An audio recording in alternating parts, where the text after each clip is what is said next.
राधे राधे साथियों, कैसे हैं आप सभी। उम्मीद है स्वस्थ होंगे, मस्त होंगे। श्री ठाकुर जी की कृपा हम सब पर बनी रहे। साथियों, स्वागत है आप सभी का आज की इस कक्षा में, जहां हम अध्ययन कर रहे हैं नारद जी व सनकादि संवाद। साथियों, पिछली कक्षा में हमने अध्ययन किया था कि सनकादि ऋषियों के पूछने पर नारद जी ने बताया कि हे ऋषियों, हमारे दुख का कारण ये है कि हम पृथ्वी को सर्वश्रेष्ठ समझकर पृथ्वी पर सत्संग की इच्छा से गए थे, किंतु सारी पृथ्वी पर हमें कहीं भी सत्संग नहीं मिला। तब सनकादि ने कहा कि अरे भैया, ऐसे कलकत्ता, दिल्ली, बंबई, आगरा घूमने से थोड़ी ही सत्संग मिलता है। सत्संग तो तीर्थ में मिलता है, आप तीर्थों में जाते। तब नारद जी ने कहा, यहाँ श्लोक है, आप श्लोक लिखेंगे।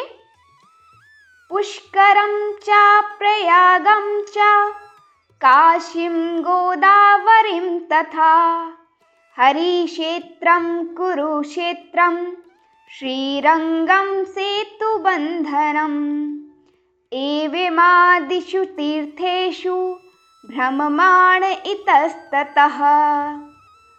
नारद जी ने कहा कि भैया, मैं इन सभी पवित्र तीर्थों में गया, लेकिन मुझे अधम आचरण के अलावा कुछ भी नहीं मिला। और कहाँ तक कहें, यहाँ पर नारद जी बताते हैं कि सत्यम नास्ति तपः शौचम दया दानम न विद्यते पाखंड निरतः संतो विरक्तः सपरिग्रह तरुणी प्रभुता गेहे श्यालको बुद्धिदायकः कन्या विक्रयीणो लोभा दंपति नाम च कलकनम। नारद जी कहते हैं कि हे ऋषियों, अब यहाँ सत्य, तप, शौच यानी भीतर और बाहर की पवित्रता, दया, दान आदि कुछ भी नहीं है। बेचारे जीव अपना पेट पालने में लगे हुए हैं। वो असत्यभाषी हो गए हैं, अर्थात झूठ बोलने लगे हैं, आलसी हो गए हैं, मंद बुद्धि, भाग्यहीन हो गए हैं। और जो साधु संत कहे जाते हैं वे पूरे पाखंडी हो गए हैं। देखने में तो वे विरक्त लगते हैं, किंतु सन्यासी महात्मा चार चार बच्चों और पत्नी के सहित बड़े बड़े महलों में घर बसा कर रहते हैं। नारद जी कहते हैं कि पृथ्वी पर इतनी दुर्दशा हो गई है कि गृहस्थों में इतना परपंच हो रहा है कि बहू सास ससुर की सेवा तभी तक करती है जब तक कि जमीन जायदाद और तिजोरी की चाबी नहीं मिली हो।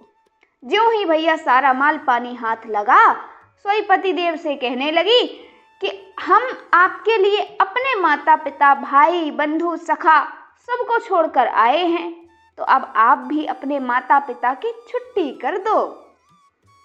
कहती हैं कि घर में तो बस हम दो और हमारे दो ही रहेंगे। और तो और महाराज, घरों में स्त्रियों का राज्य हो गया है। साले सलाहकार बने हुए हैं। घर में यदि किसी विशेष कार्य के लिए परामर्श लेना पड़े तो साले साहब को बुलाते हैं, माता पिता को कोई नहीं पूछता।